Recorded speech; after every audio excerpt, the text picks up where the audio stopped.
Hey ladies, are you feeling overwhelmed by hormonal changes? Well, you're definitely not alone. There are more than 1,000 hormone disruptors living in our environment right now. It's in your food, your water, the air you breathe, the clothes you wear, your skincare products. They all mess with your hormones. Then there's the natural hormone changes your body goes through, premenopause, menopause. And while it's a natural process, it doesn't mean you have to suffer through it. The good news is you don't have to suffer through it anymore because now you have Hormone Harmony, a formula made only with herbal ingredients that are shown to reduce hormonal symptoms in women of all ages. Hormone Harmony is not just a hormone supporting supplement, it's become a phenomenon. Women can't stop talking about it on social media. A bottle of Hormone Harmony is sold every 24 seconds. And the biggest benefit? Well, my wife says it makes her feel like her own self again. And that's what women mention over and over in the reviews. And there are over 30,000 reviews for Hormone Harmony. And for a limited time, you can get 15% off your entire first order at happymammoth.com. Just use code RLRC at checkout.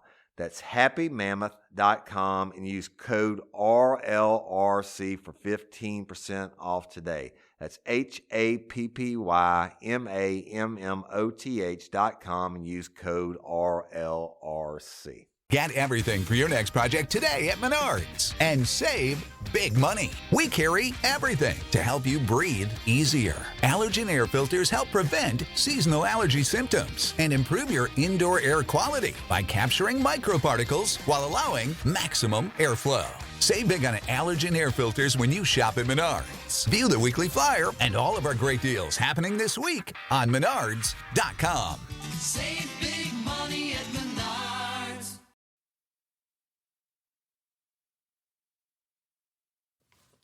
Hey everyone, and welcome to Real Life Real Crime Daily for Monday, March 20th. And I'm Jim Chapman. And I'm Mike Agavino, and we are once again without wingman Woody Overton, who's home nursing his wounds, getting our constant deliveries of alcohol from Grizzly, and he may never come back, Jim.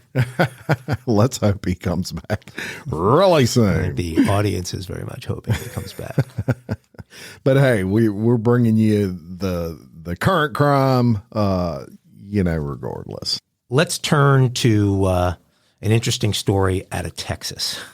So, and this is about a guy that allegedly imprisoned a woman who he was having a relationship with, or at least at one point was having a relationship with.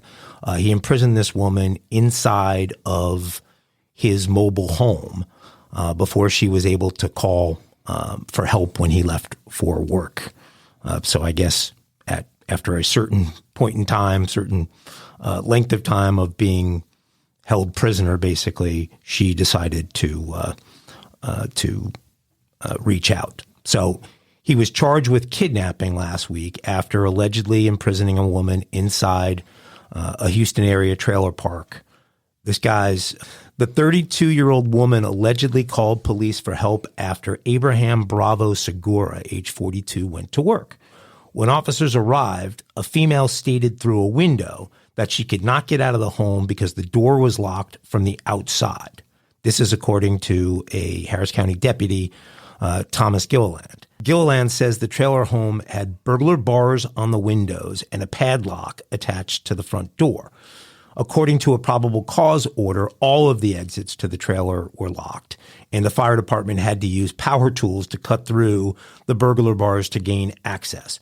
3 guns were found inside the trailer. The woman alleged that she's been in a dating relationship with Segura for 4 years, but that she was only able to walk around in the home and could not leave the mobile home unless she was accompanied by Segura. She told deputies he would threaten her if she tried to leave. No real time frame has been established as to how long this was going on, but apparently it was going on for quite some time. There are witnesses in the neighborhood that said they had occasionally seen her outside of the home, but that was rare. Segura was arrested on Wednesday and charged with 1 count of kidnapping. He's being held on a $180,000 bond, and the woman is currently staying in a woman's shelter. Segura has hired an attorney by the name of Brennan Dunn, who believes that Segura is innocent and is going to be exonerated.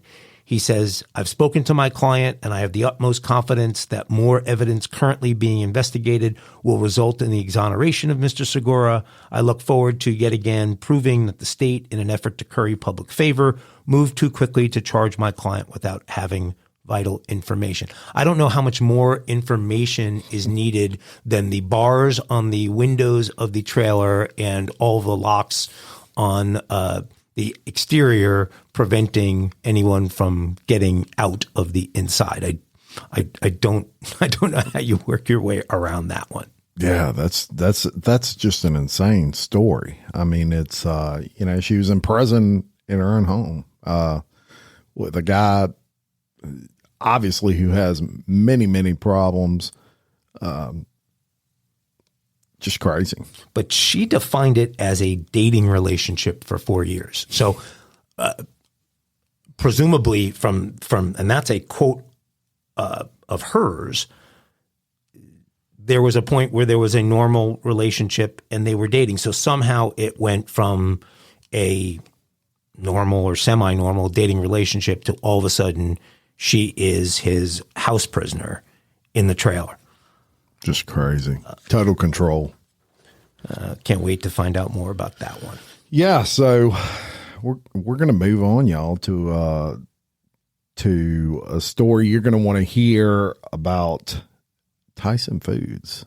And how many of y'all out there like Tyson Foods? Of course, they're famous for chicken hot dogs and a ton of other things. Tyson, very well known, has a lot of respect in that industry and very successful business. Now, no member of that family likely is going to want to bring any shame to that name, but that's exactly what happened on November 6th of last year to John R. Tyson, who is the CFO of the meat giant and great grandson of the founder, who was John W. Tyson. The younger John wandered into a random person's Arkansas house early in the morning. He was drunk and proceeded to get undressed. He made his way to a bedroom and he went to bed. Now, when the homeowners realized a stranger was sleeping Goldilocks style in their home, they called police, of course. And the police arrive. The residents informed them that the door was unlocked. They went in. And Tyson was not charged with breaking and entering, of course, because the door was not locked, but he was charged with public intoxication and criminal trespassing. In addition to the expected backlash, the fact that he only had this position since last September became a pretty serious concern to investors in the meat giant.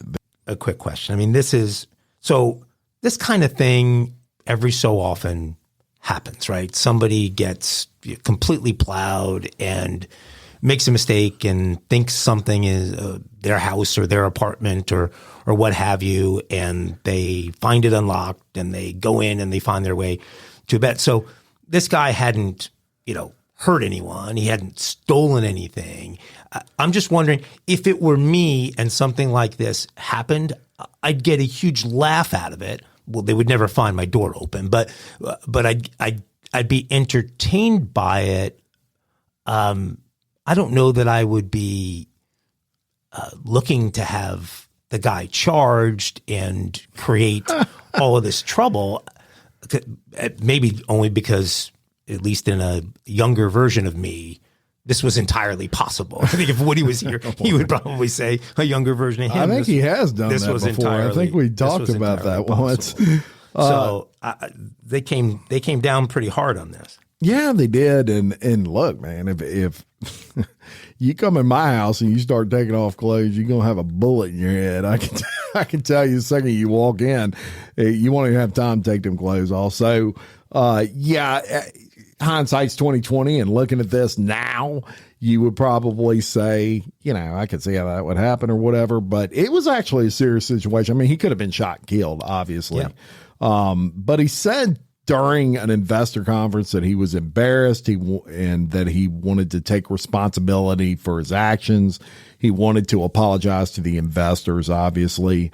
And he said he wanted, to basically make sure that the investors heard it directly from him and that he's committed to making sure that it never happens again. I bet he is. I mean, that's a pretty bizarre situation. Now, well, this is a it's a really interesting situation. I know a little bit about these kinds of things. So this company for years, I'm sure, was the family business in Arkansas, and got to the point where they decided to start taking capital from the public markets through an IPO, or maybe there were stages going in between through expansion where, or something. Yeah. So, but there's a lot of ways where that gets done, but yet the family retains control at a board of directors level, and retains control at a decision-making level, even though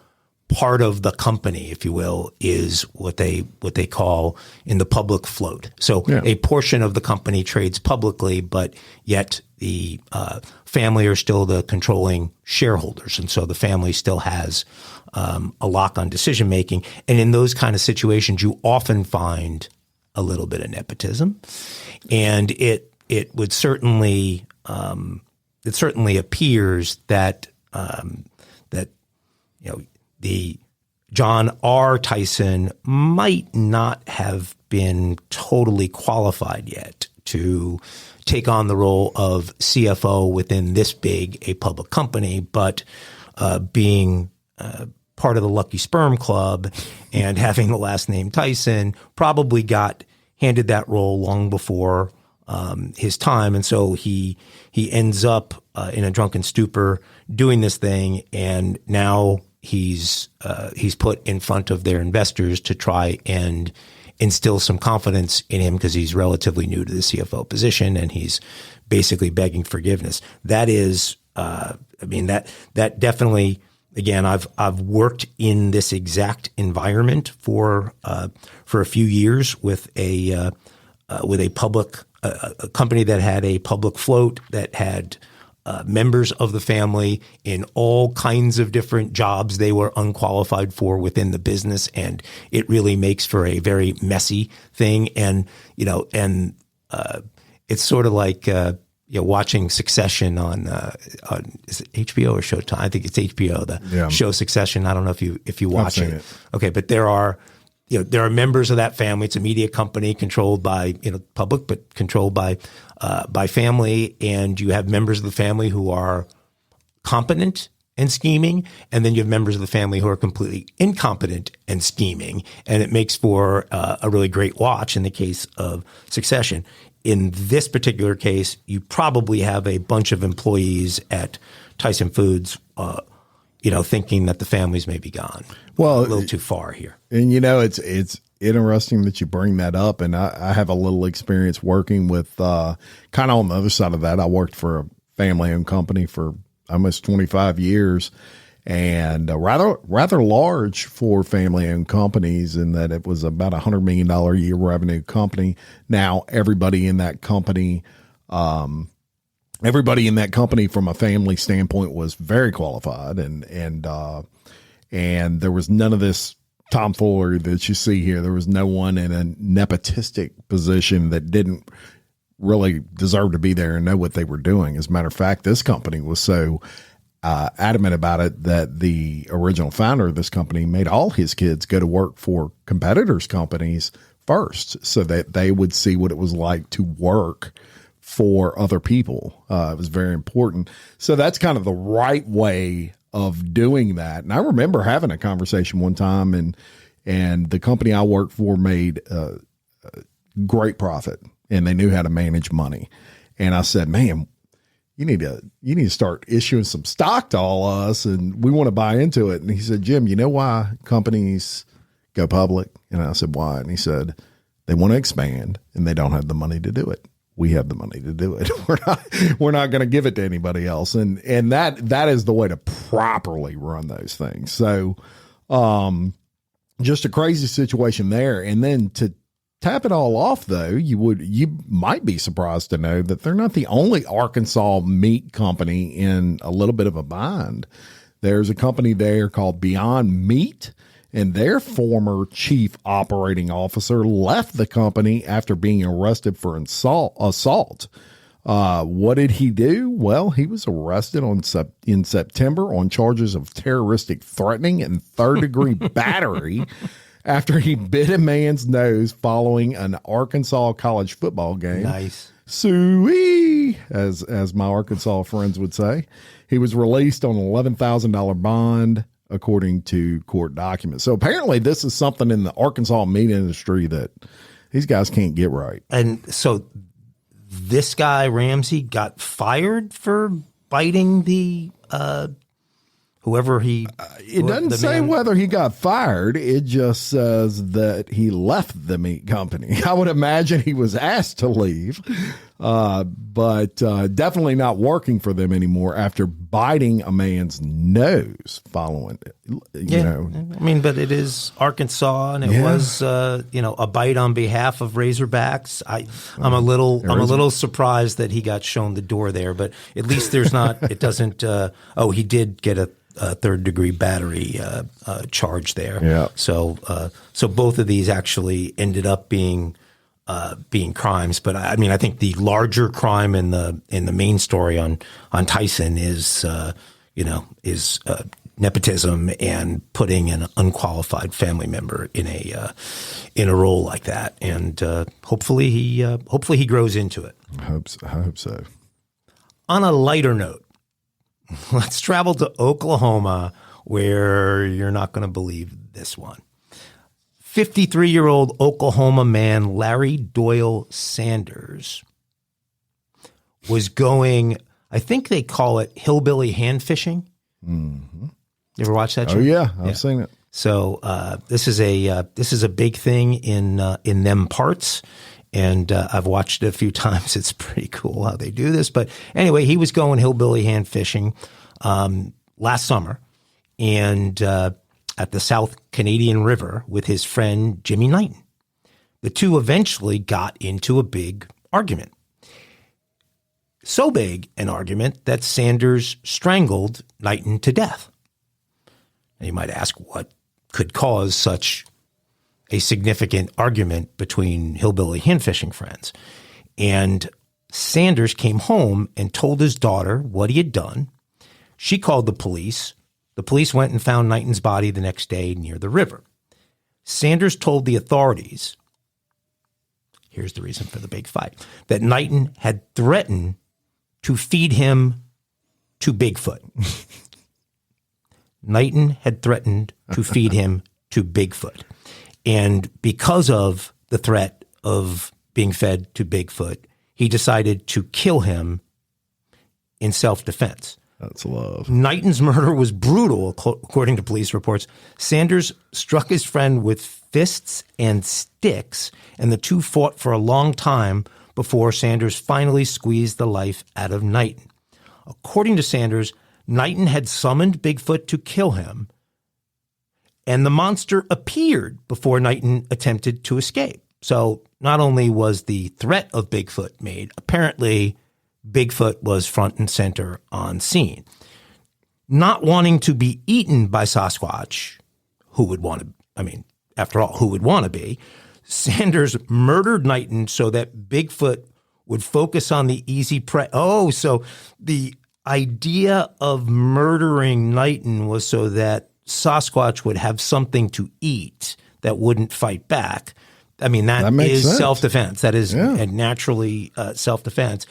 Despite that incredibly logical story that normally would get somebody freed, Sanders is facing murder charges. You can't make that up. You can't make that up. I thought Bigfoot was northwest. Oklahoma is is Bigfoot territory? It must be, because he was able to summon him pretty quick. I mean, you can't make that up. And then Sanders to say, I was being forward thinking, and I knew if I killed this guy, I mean, who are you going to go for if you're Bigfoot? Someone that can fight back or someone already dead? God, I hope this goes to trial.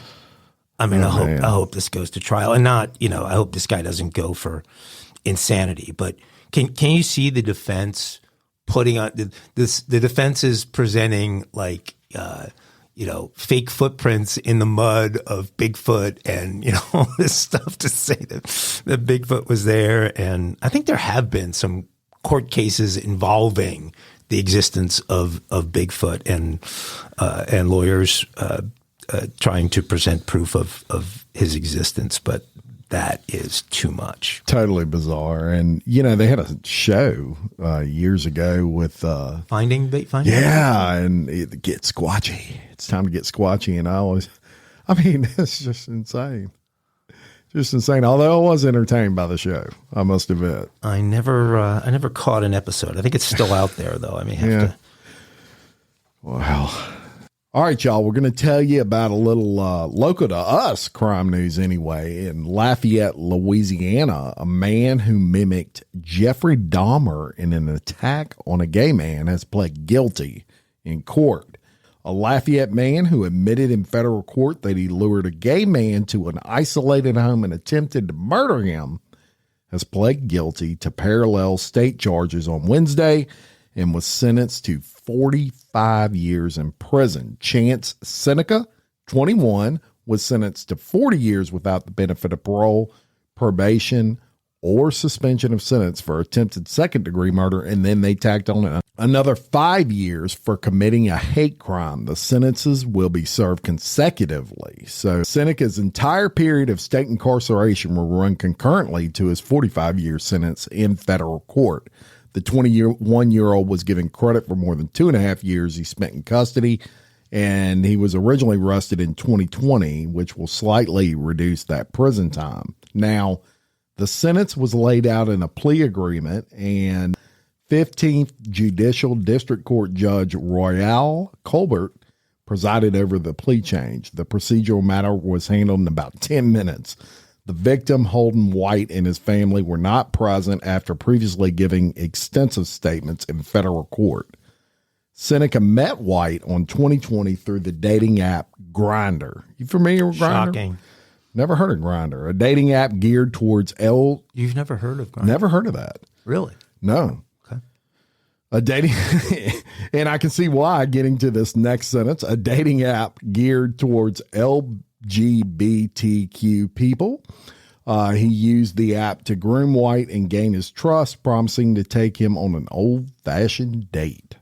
The night of the date, Seneca picked up White, brought him to his father's home, and proceeded to force him into handcuffs at gunpoint, strangled him, bludgeoned him, and stabbed him.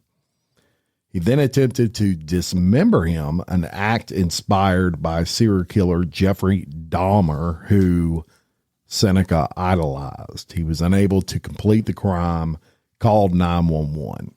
The 21-year-old later admitted to investigators he targeted 2 other men the day before, but had been unable to go through with his plans. He was unable to complete the crime and called 911. The 21-year-old later admitted to investigators he targeted 2 other men the day before the attack, but had been unable to go through with the plans.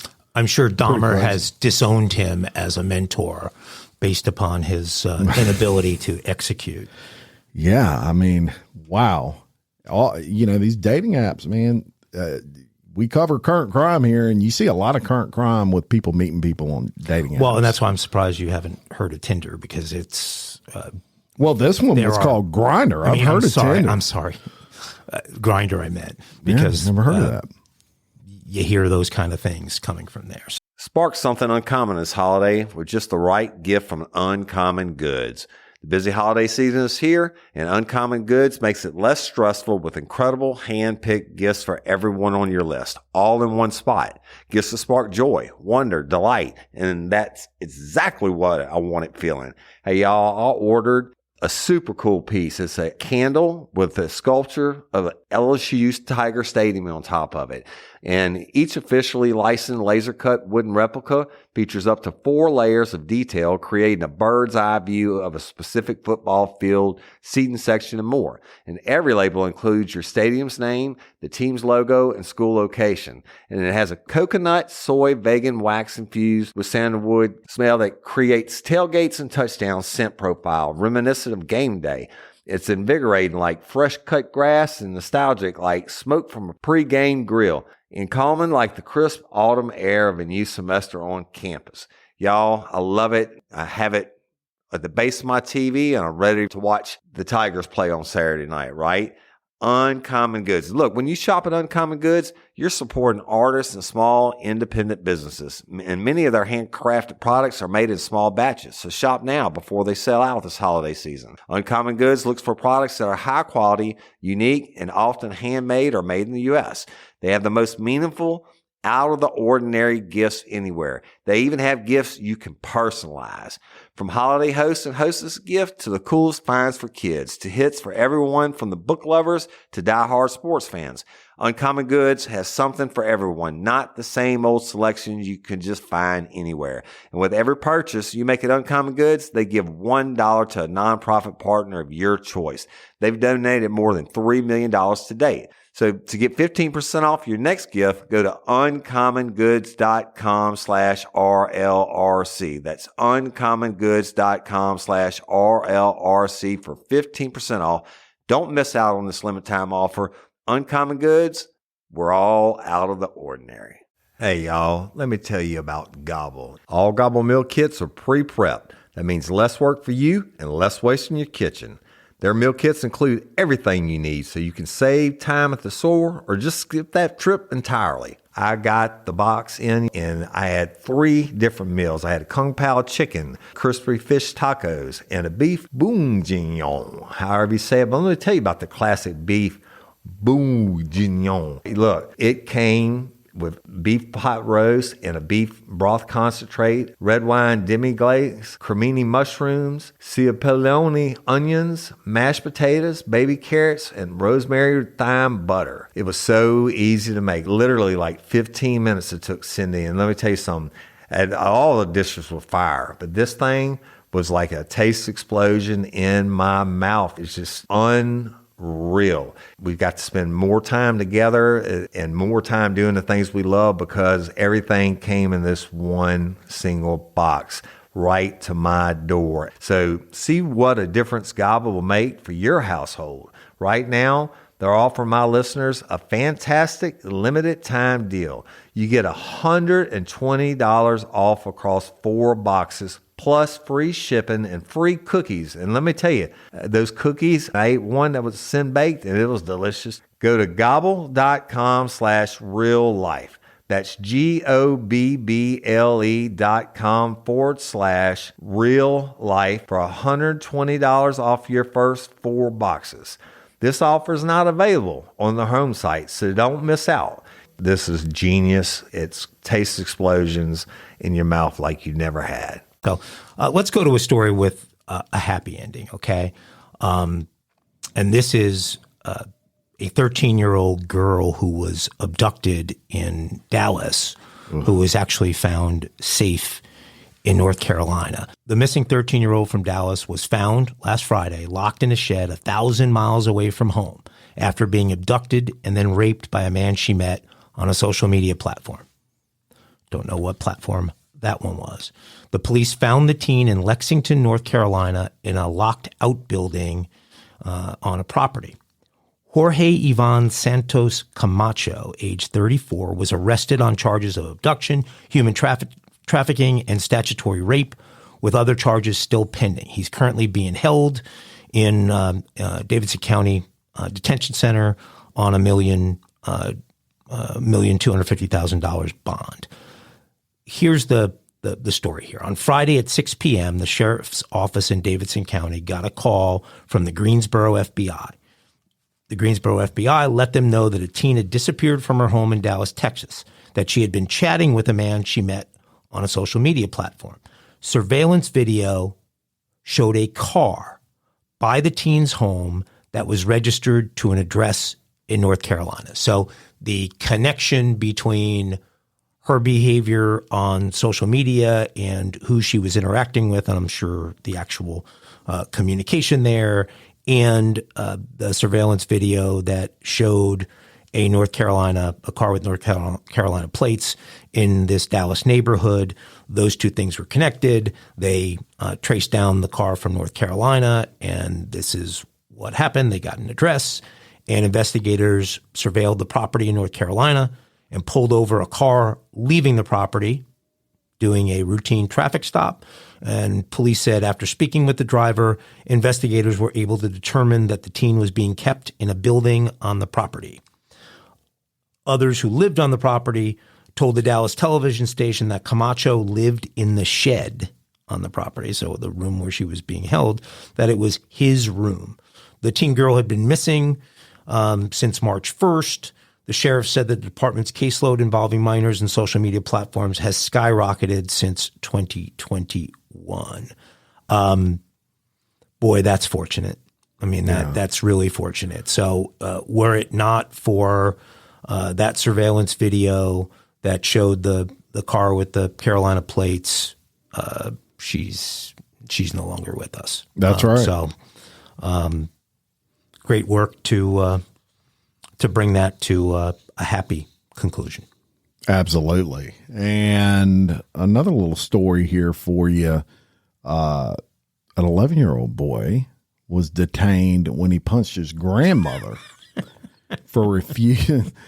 Why are you laughing? For refusing to buy him a toy at a department store. Now, the troubling incident unfolded at a department store in Ohio.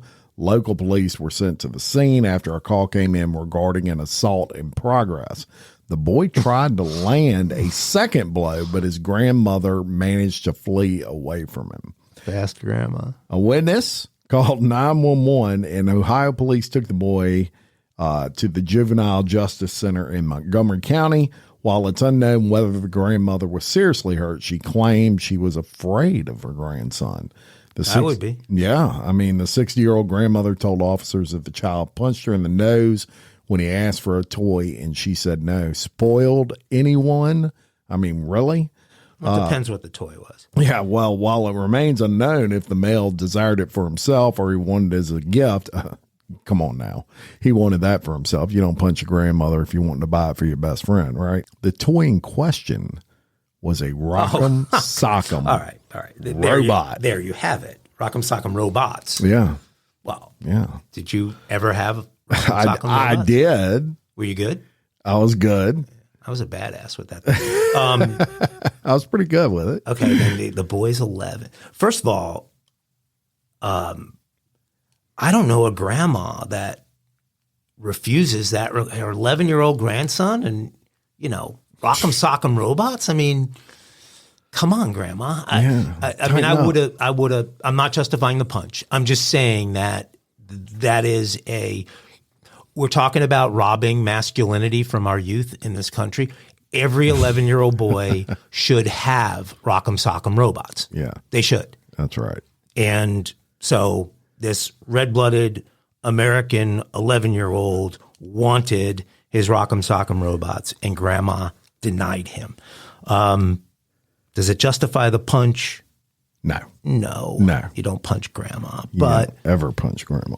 I like that she fled. she ran away.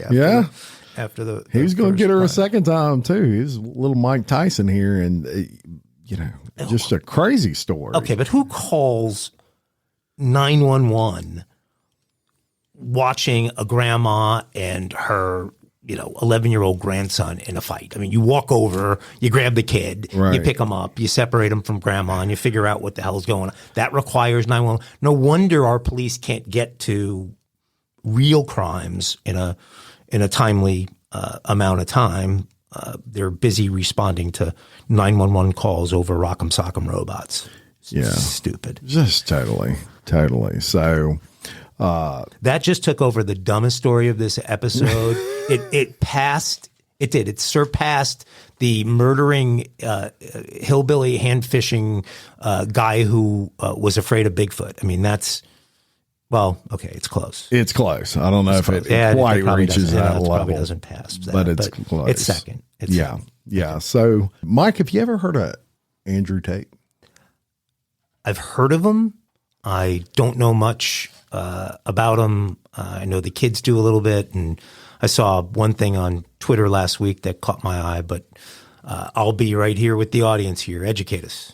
Yeah. So if you haven't heard of Andrew Tate or just really vaguely about him, likely if you have kids under the age of, say, 21, they have in most cases. Andrew Tate is a influencer of sorts on not only social media, but he has several companies that he also owns, and he is a extremely wealthy guy, an extremely controversial guy.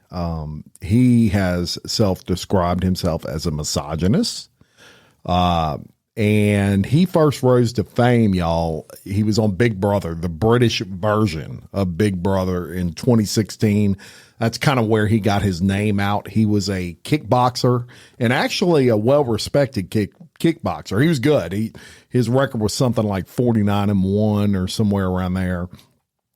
Big guy, 6'3", good looking, and kind of had all the intangibles. A very, very well-spoken individual as well. Now, he started gaining a lot of traction on Twitter and on TikTok, especially. And he would make these little TikTok videos, and he would be talking to younger males. You know, he'd be talking to these 17 and 18-year-olds.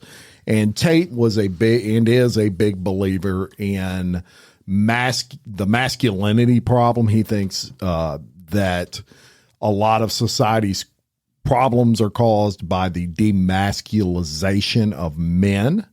And so he promotes a lot of that. Now, on the face of that, that all sounds great and good. You know, to those ladies out there that like a masculine guy, that all sounds like a recipe for a good thing. And maybe you'd want your 17, 18-year-old to hear some of his message. On the other side of that, he is very controversial because he says a lot of things that a lot of females and males who disagree with him would say were very condescending to women.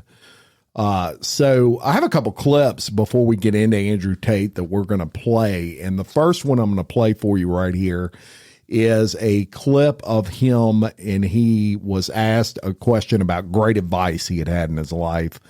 And he discusses how to figure out manipulation, and when somebody's manipulating you, how to deal with that and kind of turn it around on them. And this would be a clip that I would say I kind of agree with Tate on a little bit. So we're going to play that for you first. It's right here. What's the best advice you ever remember receiving? That's hard because there's so many answers. About 17 answers just went through my head. I can't possibly choose one. One from your dad. Allow manipulation to find out where your enemy wants you to go, then use your mind to break the trap and punish the perpetrators.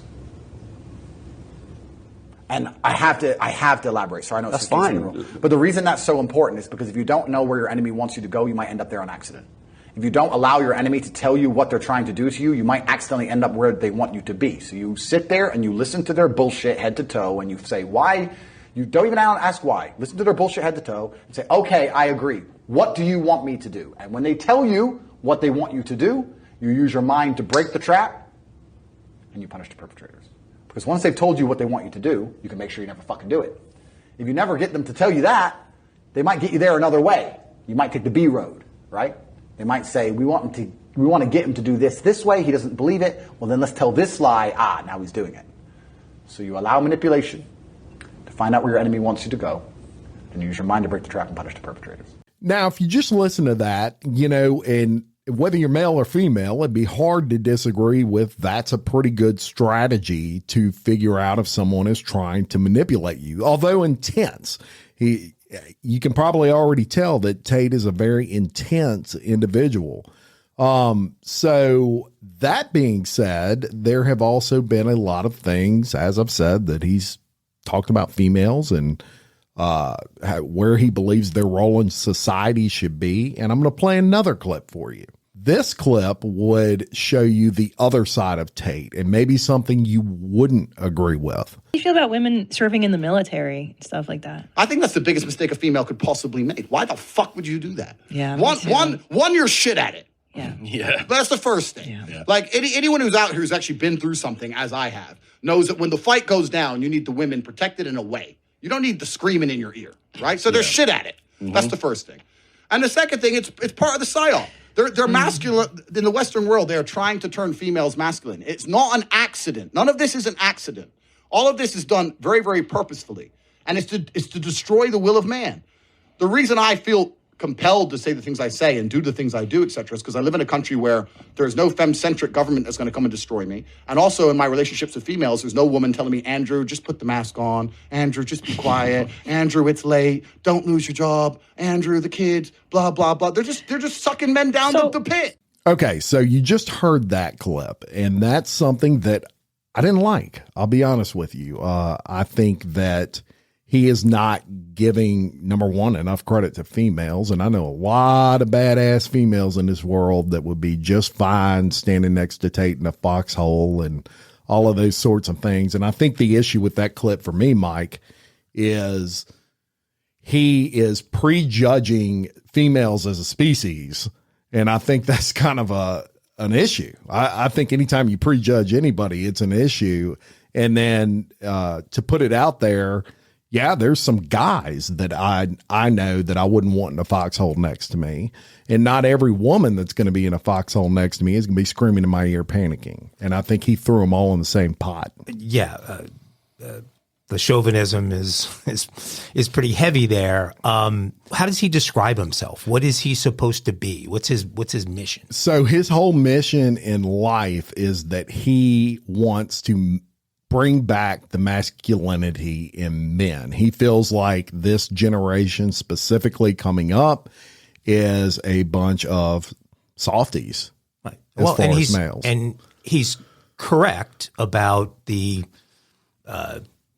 emasculation of manhood here in this generation. Yeah, and I think that's where Tate had become dangerous, is not everything he said was inaccurate or false, but he would follow up, Mike, with something that I could respect, like, hey, a man should stand up and fight for a female if he sees her getting, abused. He should push her to the inside of a street and walk on the outside in case a car is coming, that kind of thing. Those are all great, and I agree with those 100%. But on the other side of that, he would say, and I'll give you a couple of quotes from Andrew Tate. He would say, women were intrinsically lazy, and there was no such thing as an independent female. He would say, I'm a realist, and when you're a realist, you're sexist. There's no way you can be rooted in reality and not be sexist. I'm absolutely a misogynist.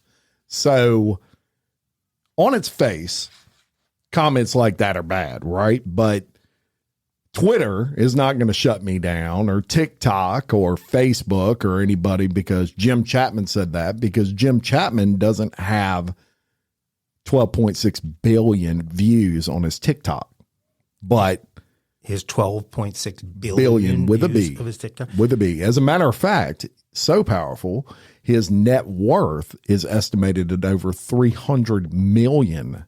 Okay, so I was going to ask you where this guy's wealth came from, because just the kickboxing career and a Big Brother season does not make one ultra rich. So he's made his money as a social media influencer, basically. Some of it. And Tate was smart. He initially made a little money kickboxing. From there, he took that money and he took to social media. He had a great look. He had great voice. He was a quick, fast thinker, and he knew that. And so he capitalized on being an influencer. Through that, he made millions. But he was a business guy, and he actually had 75 women working for him in 4 locations and was doing $600,000 a month from webcam. What is his crime? I know crime enters this. Where does crime enter it? In April of 2022, they raided Tate's home. This was like the first raid they ever did on his home. It was searched by Romanian police. And what they basically said was they were investigating claims of human trafficking and rape. Now, Romania has a directorate for investigating organized crime and terrorism, which is known as that acronym, DIICOT. And they pointed to the raid as evidence their investigation has been ongoing for months when they arrested Tate most recently. As a result of some evidence taken from that raid, he actually had it was more or less a back and forth with a lady who was a climate campaigner, big climate change person. And her name was Greta Thunberg. I remember she got him good on this one. That one I did see. Yeah. So she basically shared a picture Tate shared a picture of himself standing next to a Bugatti, and he was kind of braggadocious as he is. Boasting about his cars and asking for his email address so he could send her details of their emissions that these Bugattis emit. And look, that's funny. I mean, that's just all in fun. It actually wasn't as funny as her response, though. Right. She replied and basically had a fake email address mocking him, and it ended with the words, getalife.com.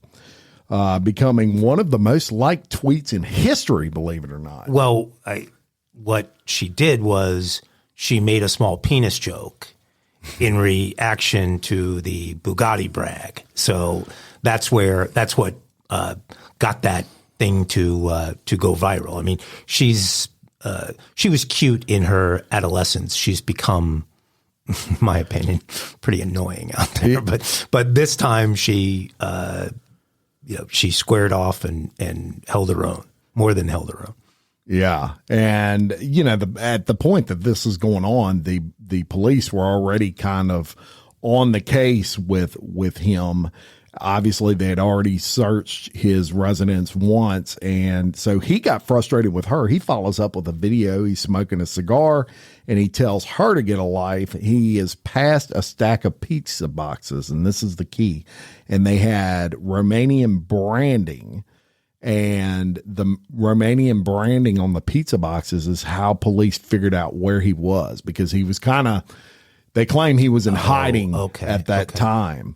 Hiding from Romanian police, because they had already searched his home. He knew in his mind, the Matrix was coming after him. And so he kind of went into hiding, and it was those pizza boxes that gave him away.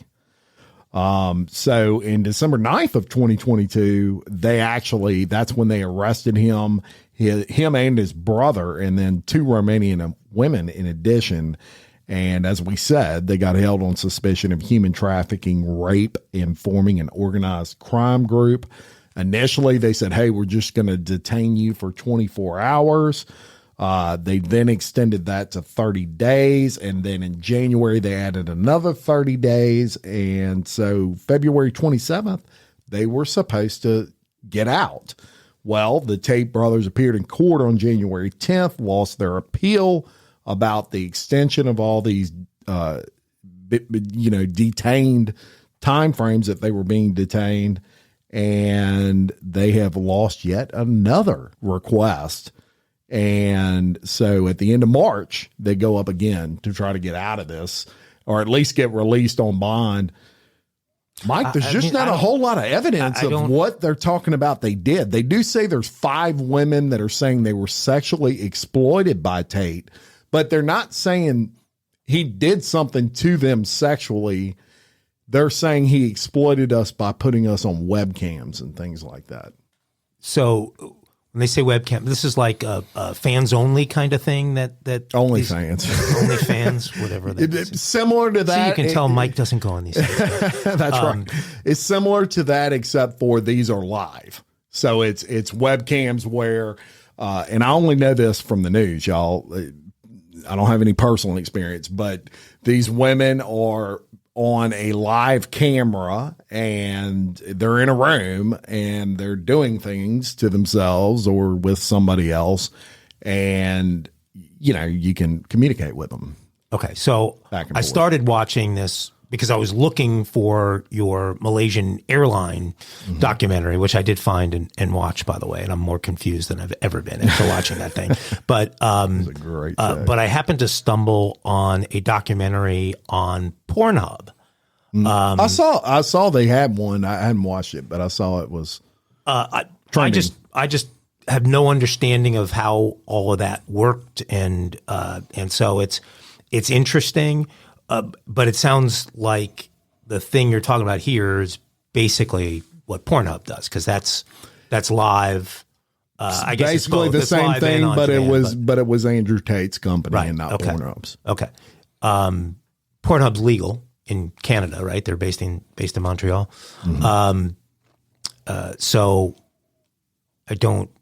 there's nothing illegal about that business, I don't think. No, I think the illegality of all of this is Tate. These 5 women are saying that Tate forced them to do these things. But, so he puts them in a room, falsely imprisons them, and say, you've got to sexually gratify yourself on camera or we're not letting you out of here. This is the claim. And I'm paraphrasing. But but has he been charged with those crimes? I mean, is he these things that keep getting kicked 30 days? They're getting kicked 30 days at a time because yeah, that's the question. There's not a whole lot of information on how they can do that. And of course, this is Romania. Their laws are different than in the United States. Maybe in Romania, you can detain a judge, even just a detained situation. You don't necessarily have to be charged. You can be detained until they garner more evidence. Maybe. I think this is a really interesting story. I think we should dive really deep here. Romania is an interesting place. A lot of people don't know this, but Bucharest, Romania is a really big tech hub, and it's a location internationally where a lot of companies, including those matrix companies that he's talking about, the Googles, the Metas, the TikToks. I don't know about TikTok necessarily, but they will farm out lots of work to tech centers like that, and so it's logical. It's a logical spot for him to choose to be, given that and given the favorability of the laws. It sounds like, but man, it's intriguing. I mean, a documentarian is out there guaranteed right now, working hard at figuring out this whole thing and where it goes. You got somebody who's worth $300 million being held in a Romanian jail, and maybe that's exactly where he deserves to be. But I don't know. Not a whole lot of information outside of that. So as we get it, you'll get it. That's your stories for today, folks. And hopefully next time we join you, we'll have a really deep, gravelly voice. We'll have one Woodrow Overton in our presence. Yeah, Woodrow. Get back over here, Woodrow. I'm sitting in your seat right now, by the way. Quite comfortable. He is. He's done several shows from your seat. Yes, I have. I think you're going to have to fight to reclaim that seat, Woody. So we appreciate y'all listening, subscribing. We get a lot of comments on Facebook. Hey, good or bad, we'll take them, right? I take the good.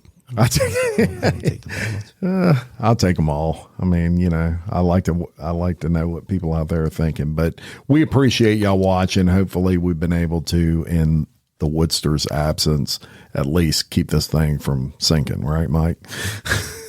Keep it on the rails. Keep it on the rails. We appreciate it. Please continue to like, comment, subscribe, tell your friends, all that good stuff. And until next time, I'm Jim Chapman. And I'm Mike Agavino. For Real Life, Real Crime Daily, peace. Show business.